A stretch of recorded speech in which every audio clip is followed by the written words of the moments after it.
En ce moment, on est en train de créer des mallettes de téléconsultation qui vont permettre de connecter les médecins locaux avec les infirmières qui vont aller directement chez les patients qui sont alités afin de faire des téléconsultations et permettre ainsi d'éviter des déplacements en ambulance ou en véhicule médicalisé.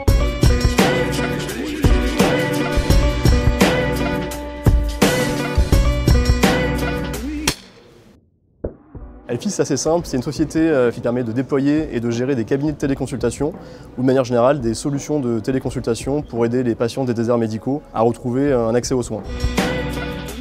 Les déserts médicaux, c'est un problème qui est majeur en France, notamment en raison du départ en retraite des médecins depuis quelques années. Donc il y a environ 6 millions de personnes qui sont en manque de médecins, que ce soit en médecine générale ou en spécialité. Le patient zéro, c'était en juillet 2018 avec le premier patient qui a pris rendez-vous et qui est venu en cabinet de télémédecine. Et ensuite, ça a été la levée de fonds avec Obratory, le startup studio du groupe L'Occitane. Et là, c'était en décembre 2018, c'était finalement la reconnaissance du travail accompli depuis presque 2 ans. On est tous les deux originaires du sud de la France avec mon associé Tariq Mohamenia.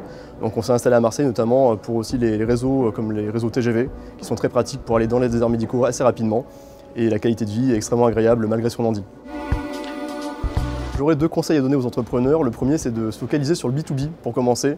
Il n'y a pas que le B2C pour créer une start-up et c'est très bien le B2B pour pouvoir faire du chiffre d'affaires. Et donc le deuxième conseil, c'est de faire du chiffre d'affaires parce que c'est vraiment le nerf de la guerre.